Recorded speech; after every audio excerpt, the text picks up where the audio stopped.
Most people write their profile based on what they feel needs to go on there, and they don't stop and think about the audience that they're targeting. What are their challenges? What are their objections? What are their passions, interests? You want to combine all that as well as your own personal experience and write something that gets people emotionally connected to you and the brand. Are you a consulting business owner seeking a better way to scale to your next million in revenue?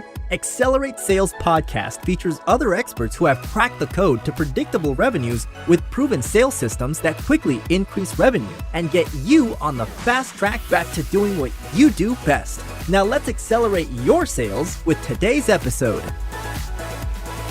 So welcome to the Accelerate Sales Podcast. You're going to learn 3 key things today. So one is the 4 steps that most people miss on LinkedIn. And this is from someone that's been in the game since 2013. The second is a SaaS platform that makes LinkedIn easy. Remember all those copy and paste of messages and you don't know where you are? Have you followed up with someone? No longer. Today's guest is going to solve that. And then the third thing is a really unique partner model that you're going to love. So welcome to the Accelerate Sales Podcast. If it's your first time and you love it, please subscribe. If you're a regular, you know what I'm going to say next. Yes, that's right. Love those iTunes reviews. It really helps other people find this podcast so they can accelerate their sales. And you're a big part of that by doing those reviews. So I really appreciate it. And please leave those reviews. Now, you're welcome to take notes as always, but we will have a key summary of the links and the things said in whatever app you're listening to now. And you can also get the full transcription as well by going to our website. And I do look down from time to time. I actually do a bit for this guest because he gives lots of value. So I write it out. So please, don't think that I'm not listening to the guest. I definitely am. It's just for you. So we make those key points really relevant for you and also helps you to accelerate your sales, right? So a bit more about today's guest. So he had, was an early entrepreneur and had a couple of little false starts, which many of us do. And then he got a mentor, and that mentor made a massive difference. And he actually scaled and sold 2 businesses. One had 45 staff, and then he went in advising, helping other people. And he was getting clients through LinkedIn. And that's when in 2013, he thought, well, actually, why don't I double down and help people with LinkedIn? And now he's been doing it for, those 8 years.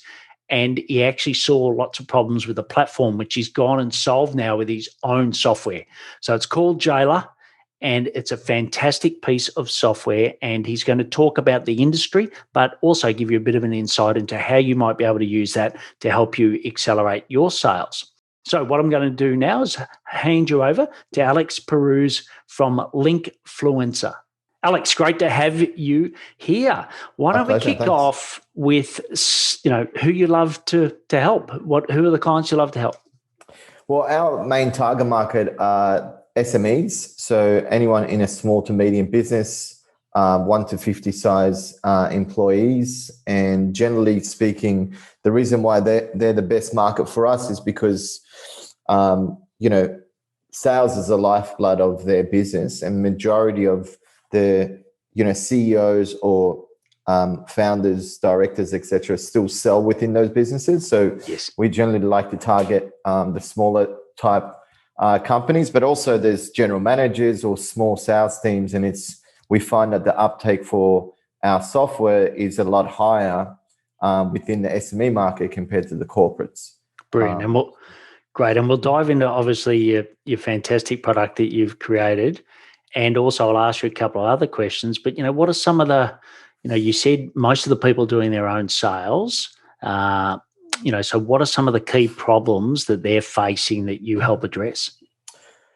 Well, look, it's a combination of things. One, they can't get in front of key decision makers. So when you look at LinkedIn, over 750 million members and 49% being key decision makers, it makes it a really powerful platform. I think another thing is generating leads consistently and then doing that online. So it's obviously been a huge shift with the digital and social media age. And I think a lot of people haven't really transitioned successfully online from offline activities. And, during this period, this pandemic that we've all been, going through over the last year or two, there's even been a bigger shift because you're forced to be able to network online. You can't go to events, you can't meet people face to face. So I think, they're some of the main challenges. And as a result of those challenges, their sales is very lumpy. They can't really, project forward or hit some of their milestones. They can't hire people and so on. Yeah, great. And you talked about, that transition from, offline to online. What do you find, or in particular, how do you help people make that transition smoother than if they were doing it themselves? Well, we've built a 4-step methodology on how to find, connect, and generate sales with targeted prospects on LinkedIn. So that methodology we developed in 2013, and obviously it's evolved over time. So, most often the reason why people don't transition well from one thing to another because there's no system to follow, lack of confidence, which probably comes from not having a system. And then, so we provide system which gives them that confidence and assurance that, and we've got a lot of case studies. So it's worked across a lot of industries. So that, I believe, gives people the confidence. And then obviously our software helps them manage all the opportunities. Yeah, so we'll dive into the software in a minute, but just take me through a little bit more detail, take us through, I should say, what those 4 key steps are. Oh, yeah. All right. So it has to be very high level because it literally would take an hour and a half to go through it in detail. But yeah, we'll have some resources where people can find out more about it outside of this. But yeah, just give us a quick overview. So it's the first step is developing your outcome or understanding what that is, because most people who use social media, I feel, are doing it either because someone told them, they think it's a really good platform, and they might have a strategy in place that they've learned from, let's say, a course or an event they've gone to, etc. But I think where it all falls down is there's no tie between the platform and the business goals. And I think that's really important, because any activity you do, whether it be marketing, sales, putting a system in place, hiring someone, has to be, connected to the overall vision and the goals of the company.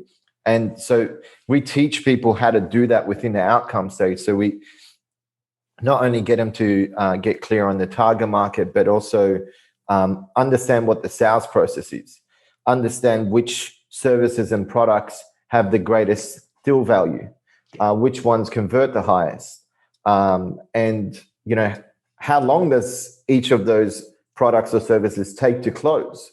So when you look at all these figures, then you can say, oh, actually, I should be targeting the manufacturing industry because I close 3 out of 10 people that I speak to, and the sales cycle is a lot shorter.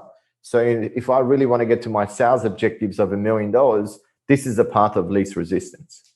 Great. So do you go in that the outcome? Are you also, is it, what I'm hearing from you is like, the outcomes is let's find the quickest way to get there. And the quickest way to get there then is make some strategic choices around our ideal clients, our offers, et cetera. Is that the type of thing you go through? Yeah, probably. And, how to be as effective as possible with your time. Yeah. Great. Okay, that's number 1 is the outcome. What's number 2? So once you know your outcome, then you can get clear. The step number 2 is your target audience. So you now know what your sales objectives are. It's $1 million. You know the industry that you should be targeting. Now you got to start asking yourself, okay, in that industry, who should I be talking to? Who are the decision makers? Okay, it's CEOs, founders, directors, etc. Okay, what location? Now, you might have a lot of clients in, let's say, Adelaide or LA, wherever, and you notice that the uptake for your product or service is greater in some cities compared to others. So it's understanding what size company, who are the decision makers in there, so titles, location, and then obviously the industry as well. So then once you're clear on your audience, then it's a matter of getting your profile set, which is, the centerpiece to all your success on LinkedIn. Yes. You send an invite, people check out your profile. You going back and forth on within the messaging area, before you book a meeting, they're checking out your profile. So we recommend developing one that connects with that particular audience. Now you might have several audiences, and there's still a way to, develop your profile. But in a nutshell, we talk about the outside-inside approach. So most people write their profile based on what they feel needs to go on there, and they don't stop and think about the audience that they're targeting. What are their challenges? What are their objections? What are their passions, interests? And then, you want to combine all that as well as your own personal experience and write something that, one, is true, first of all. Yeah. You don't want to just, write something for the sake of connecting with this audience, but two, writing in a way that, gets people emotionally connected to you and the brand. If it feels like a corporate, brochure, people are just not going to connect with you. And then fourth step is what we call the connect stage. You've now got your profile, your outcome, who you should be targeting. How do you actually get in front of them? So we go through a bit of a step-by-step process on how to use Sales Navigator. And then what do you say to people when you have conversations opening up? Where do you send the invites? How do you create a safe search and things like that? Right. So if I got them right, it's outcome, target. Now, was the third one profile? Profile, yeah. Yep. And then the fourth is connect. And just a couple of quick questions, especially on the profile piece, right? Because you're right. I find some people that are only about the client, and there's none of them. And then some people are all about themselves and not the client. So what I'm hearing from you is it needs to be a bit of both, right? A hybrid of you and the client. And am I hearing that right? Yeah. So a good example of this is, so you've got recommendations that you can have on your profile, right? Like if you just go up to your clients and say, hey, can you give me a recommendation? They'll probably, most people are not good at copywriting. They'll give you a really good recommendation, but it'll be something in line with, met Paul, great guy, really trustworthy, totally recommend it, which doesn't, it adds some weight, but completely different to if you went to your clients and said, listen, first of all, you sit down and you go, what are the top 4 or 5 objections that I face? One is time. So I've got this software. So let's say people are on MYOB and then you've got Xero and you're trying to convince people to move to Xero, but because they've been on MYOB for so long, they don't want to do it. But then when they do it, they realize, geez, this software is so much better. I've saved so much time and money and all this sort of stuff. So if that's one of the objections, you go to your clients that used to be on MYOB and now are going on to Xero and say, listen, when you made the switch, what were some of the benefits? We're saving at least 20 hours a week. We only now have 1 accountant compared to 3 accountants, whatever it might be. Yes. Then you get the client to give you that testimonial or recommendation to say, before I met Paul, we had 3 staff. It was taking 60 hours to manage the books. Making the switch to Xero felt like a giant leap, but actually it was pretty easy. He walked me through it. And now I'm saving at least 40 grand a year from, in wages. And it's just, I've got so much more data. So that is a better recommendation. So that's how you can start to weave in credibility, but it's targeted, not just someone boasting about you and how you're a nice guy or girl. Yeah. And look, that's such a, vital thing. And I know it sounds, pretty much like common sense, right? But I'd see people don't use that framework. So thanks for that. And B, also people have got something related to their career. It's 2019. Like they need to be relevant. So why don't you now make a note, go and get one of those recommendations and then send Alex a note on LinkedIn saying, hey, this is what I've done, right? Because I think it's really important to take action from that. So I think that was one key thing. The next one is around this whole connection thing, like it was like a Facebook or a Google change. LinkedIn don't make them often, but when they do, it has a pretty big impact. So this whole 100 limit, right? Oh, now I can only send 100 connections. I've even heard some people say, well, I'm not going to do any more LinkedIn outreach because I can only send 100, right? So, what have you seen that's would what did you see that brought about the change? And B, what's the impact it's had on the clients that are using your software, which we will get to in a moment? Well, look, I think the network I wouldn't say it was spammy, but it was becoming spammy. Yeah. I think a lot of people, we live in a day and age where people want instant gratification. There's lack of patience.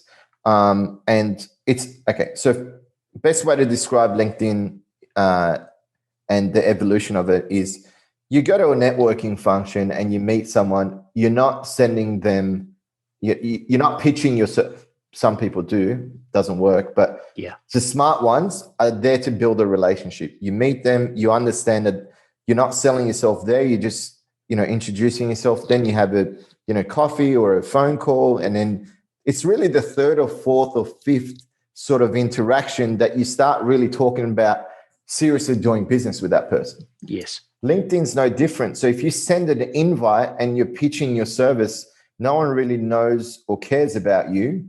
They care about themselves, and you don't even know if this person has a problem at this stage. So I think what was happening with LinkedIn, as more and more people started using it, it started becoming a bit spammy because people use automation tools and sending blanket messages, and people getting frustrated. So they reduced the limit so that it removes a lot of the people that were just trying to game the platform, in my opinion. Yeah, and it sort of, I've heard some people say it became like speed dating, right? Rather than actually building long-term relationships, it was just like speed dating. 2 minutes, I'll send you this, bang, I'll move on to the next one. So I sort of understand why. So what are some of the changes, you have done based on this, or have you stayed exactly the same? It was already your strategy. Our our strategy and methodology has always been about quality. Yeah. So what people need to understand is if you actually spend the same amount of time sending a very targeted connection invite, 5 to 10 a day compared to the 20 that's automated, you actually get more cut through. You get less conversations, but more meetings. Yes. Because at the end of the day, you're trying to get a meeting. Who cares how many conversations you have? Who cares how many people reply? You might feel good and you put it in your stat sheet. But at the end of the day, if you're not getting meetings, you're not getting sales. If you're not getting sales, you're not growing your business. So the best thing to do, which has changed a little bit at the moment, is pick one industry, pick one location, pick one title, because what you can then do is you can still do cut and paste, but it's not obvious. So if I reach out to you and say, "Hi, Paul, came across your profile through a mutual connection, would be great to connect." It's just standard, right? Yeah. Compared to, "Hi, Paul, came across your profile through a mutual connection. I've done quite a bit of work with other CEOs here in Melbourne across the coaching industry, and I thought I'd reach out, send an invite. Would be good to connect." Like you probably would not feel that is a template. Yes. Yeah. No, that's a really good point. Now, I know we've sort of held off on it, but you've, come up with a software that helps people. So, well done, because I know, I've always felt like I wrote a book. I always felt like I had a book in me. I've got that out. I feel like I've got a SaaS platform in me, but I don't know if I'll ever get it out, right? You've taken that step, but what was the problems the problems that you saw that led you to say, "Hey, I actually need to launch a product to solve that"? There's really, when did we launch? I launched 2013, the business, when no one even knew what LinkedIn was. And I think it took me 7 years to really understand, one, for the platform to mature, and then two, for me to realize that there's two main problems that SMEs and corporates face when it comes to business development and sales on LinkedIn.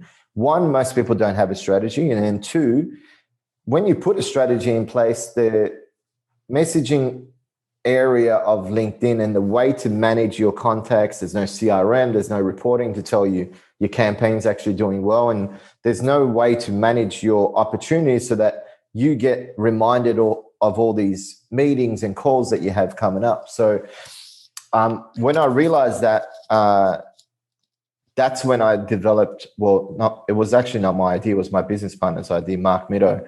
And so we knew that we had the strategy, but then the big problem that our clients were facing, because we had a service where we'd run people's campaigns for them. And so we'd get all these conversations, they couldn't manage it. So therefore they wouldn't follow up these opportunities. So we knew that software was the only way that we could help people manage their opportunities. We built like a CRM, so they can track where all their sales opportunities are, and there's a reporting functionality too. So I think we realized Jayla was a solution to helping people generate and also manage, leads on LinkedIn. Yeah, and I know I asked you the question, so I might as well ask it in public. So why the name Jayla? So it's Jayla. So why that name?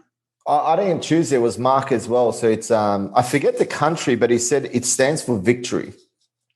So obviously, everything we do behind the brand. Anytime I speak at an event or used to speak at an event, and live one, yeah, live one. Everything for us is about helping our customers succeed. So we wanted a name that represented success. And so, we want people to be victorious on LinkedIn.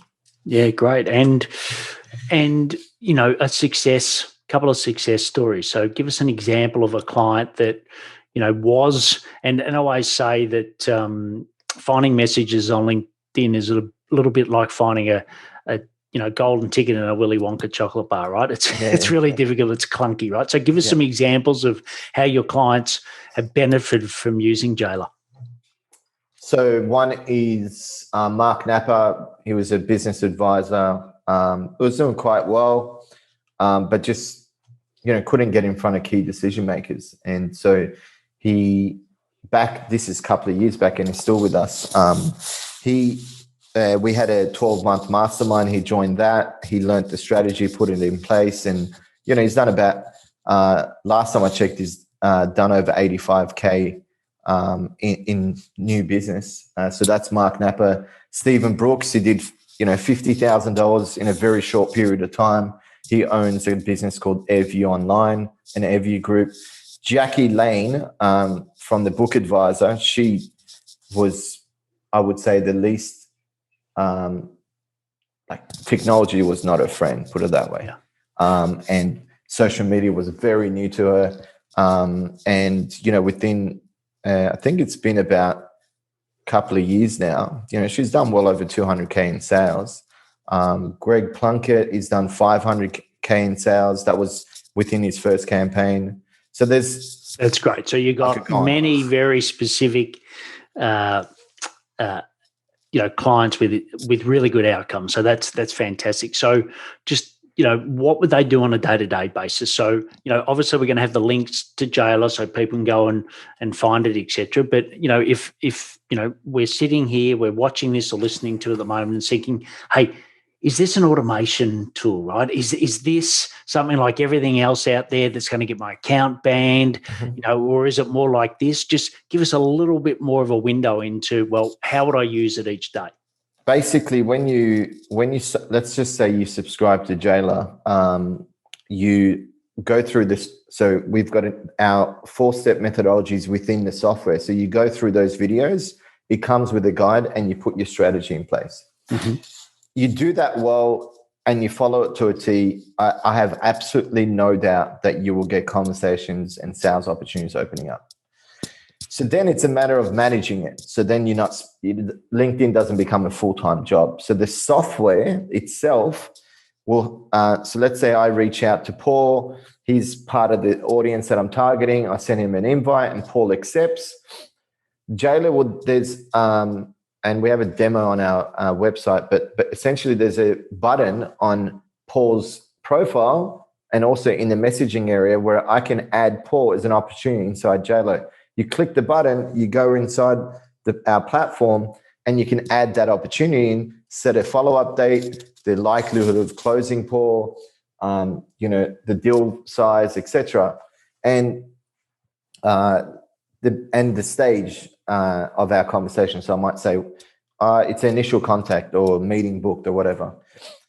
And then let's say I've set that opportunity to 2 days time. And when I log into my account or I get an email, it says, hey, don't forget to follow up Paul. So that's the way that we've automated the any follow-ups so that, it doesn't become a full-time job. You save a ton of hours and you won't lose any sales opportunities. So that's the follow-up. And then everything you add into the system then starts to populate your actual CRM. So, for years, people have been crying out for a CRM on LinkedIn. We've actually built one. And so it tells you where our CRM will then tell you where all your sales are within the specific stages of your sales process. So at any stage, you can go and find someone, you can move them into different opportunities. And then the last thing that we provide in the software is the reporting functionality. Actually tell you how many invites you sent, how many accepted, what's your acceptance rate, what's your pipeline looking like, how much sales have you generated, how much time have you spent on LinkedIn, and how many leads have you generated for that time. So you can sit there and go, okay, my acceptance rate is 10%, it should really be 35 to 40. I need to change either my audience or what I'm saying. Your acceptance rate might be big, but then acceptance to generating a lead, like a conversation, might be low. So maybe it's what you're saying after someone accepts that's causing the low amount of conversation. So that's the purpose of the reporting. Yeah. So it sounds like it makes it so much easier. Like you said, it's not double handling of information. It's got the reporting.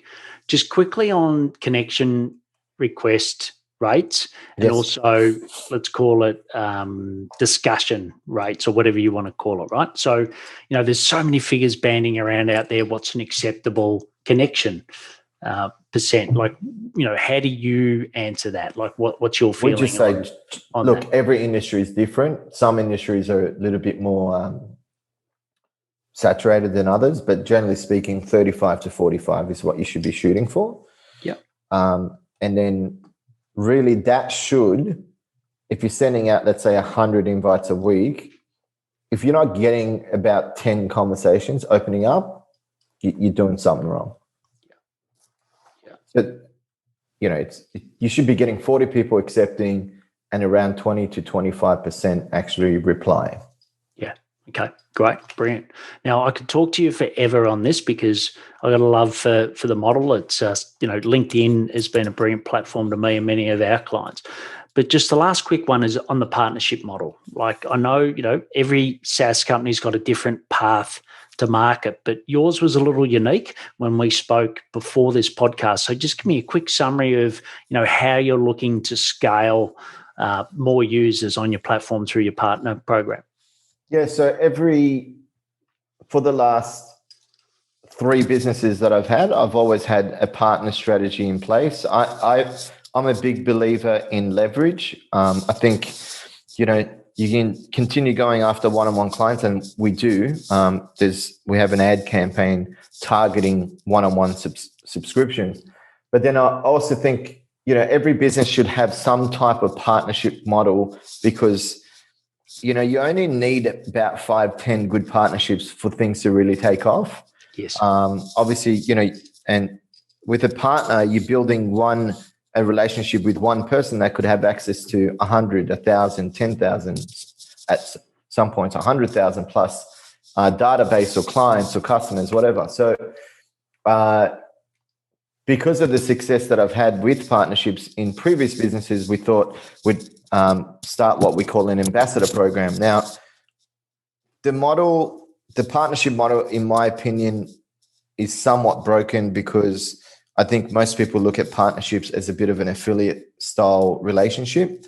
Hey, we'll give you 30%, get our product out there. It's a bit of a cut and paste approach. You send a few templates. I've never been about that. So this ambassador program, we actually sit down with partners. We figure out what their assets are. Some people have a big following, others have a huge email list. And then we say, okay, how do we best communicate with this audience? We do a strategy session, and then we come up with an angle or a positioning piece or an offer for them. And then what we do is we still provide, we give a percentage of our sales to partners.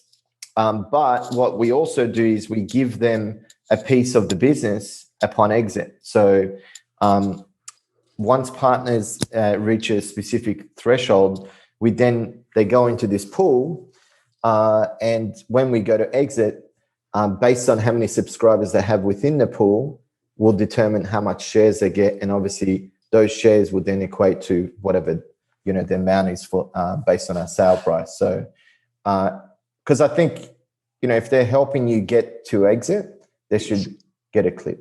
Look, I think that's a great model. And like I said, it's unique. I don't see many of that. Most of it is like, let's just work on a simple percentage and really do business in separation, whereas I really like the way that you're coming up with this. So like I said, I could talk to you forever on this, but before we go into the speed or the quick sales habits that we're going to talk about, I want to just talk to you listening or watching this at the moment and just saying, like, have you got the right sales system to double your business? And you might say, yes, it's absolutely perfect. But if you're sitting there and thinking, I'm not quite sure, why don't I make it easy for you? There's 9 questions that you can ask yourself that I've doubled my business and did a successful exit. Also, all the people I've mentored, I've gathered all that information. I'm going to give it to you. So effectively 28 years of experience, the palm of your hand. So just go to paulhigginsmentoring.com/pulse, 9 questions, 3 minutes, and then we'll jump on a call. And the call's around what you should do next, not a sales call, around what you should do next. So paulhigginsmentoring.com/pulse. Okay, so you're ready for the rapid section at the end. Yeah, absolutely. All right, let's nail it. So the first thing is, what are some daily sales habits that you do every day to help you accelerate your sales? Well, I think reaching out to partners, nowadays doing phone calls, jumping online, you just got to make it a habit you have to wake up thinking that you're going to make 2-3 new connections. If you do that, and it becomes part of your lifestyle. So for a very long period of time, I was trying to, I wasn't overweight, but I was 86 and I was trying to get more healthy, and I just never became part of my lifestyle. And earlier last year, when lockdown occurred, I made it part of my lifestyle, and now, I'm 69. So, and I could never imagine myself going back. So I think you've got to treat sales the same way. Get up every day, connect with at least a couple of people, and then you just get into a habit and it feels good. You're connecting with people and building new relationships. Awesome. Well, the next one is around technology. Now, I know you use Jailer, right? And we'll put links in about Jailer at the end. But what's a piece of technology that helps you accelerate your sales other than Jailer? Sales Navigator, which is like a premium tool of LinkedIn. It helps you, refine your search from the 750 million members. There's an advanced search feature. You can engage with the prospects you're about to send an invite to. You can engage with their content. It's awesome, and it's not much per month. It's like $99 a month or something. Yeah, which is for one sale for most of us, it's a very small percentage, right? So the next question is around you. I know you're hugely successful on LinkedIn. You got lots of knowledge about LinkedIn. Like you said, I think 2013, I think you said you really started doing it. So you've been, it's into your 8th year now. But what about for you? Where do you go to find out more about sales? I read a lot. And what type of things do you read, or where do you podcasts? So a part of my daily routine, I try to make it a habit of listening to at least 10, 15 minutes of, podcasts, whether it be on sales, marketing. That's generally what I do. And I read a lot of articles too. Okay, brilliant. Well, the last question is the big one. That's why I leave it to the end. So out of all the enormous benefits you've given us today, including talking about Jailer, what's one action that we can take to 10x our sales? Look, it's going to sound really simple, but you'd be surprised how many people don't do it. You just got to show up every day. You got to make a commitment to show up, and most people don't. Most people show up sporadically here and there, and the results reflect their actions. So the reality is that most people, unfortunately, and I hope this is not the case, but 99% of people who listen to this podcast, right now will be very excited, and then within a month or two would have fallen away. I hope that doesn't occur, because I think the information that you guys are learning is really powerful if you implement it. Whether you use our software or someone else's, do something, because Yes. If you really want to grow, especially in the B2B space, there's no other platform like it. And very few people understand how to do it well.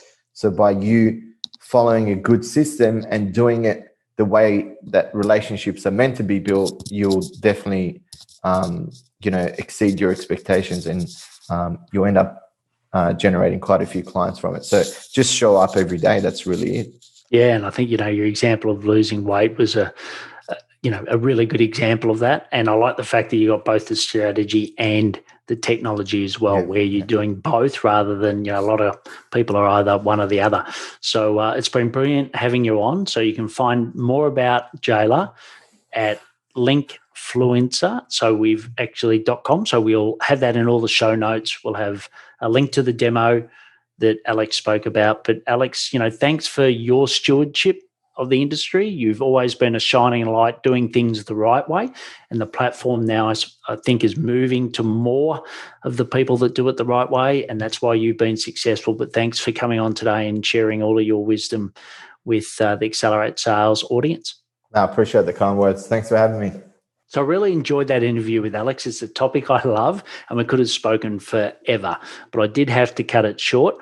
But, it was a little bit longer than normal. But what were the things I loved? I loved the fact that he gave a 4-step process. So he had the strategy. Then he also had the technology that supports it to make it easier for you, basically, on LinkedIn, which is wonderful. And I also loved the fact that, yes, relationships are really important. And I think a lot of the spam automation is it's yesteryear now, right? We're into the new era, so to speak.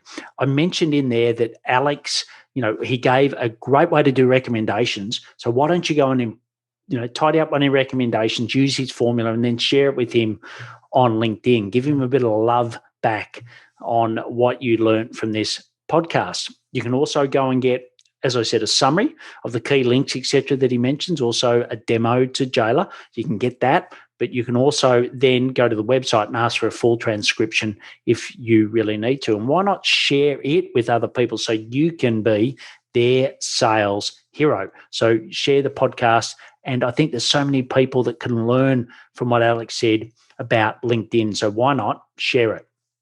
The other thing is, if you want to know those 9 questions to see if you've got a sales system to really grow, go to paulhigginsmentoring.com/pulse. Once again, the link will be there.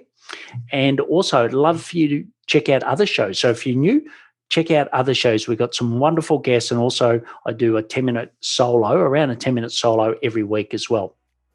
Take care, and please take action to accelerate your sales. I'm fired up after today's episode. What about you? But hey, before you go, learning is just one piece of the puzzle. Now it's time to put today's strategy into action. Head over now to today's show page at paulhigginsmentoring.com/podcast and share how you'll put it into action. Be sure to head over to your favorite podcast platform and subscribe, rate, and review the show. Tell me what your favorite episode is. And don't wait 1 minute more to gain access to your pulse check at paulhigginsmentoring.com. This could be the difference between struggling to get more leads and making this next quarter your best one yet.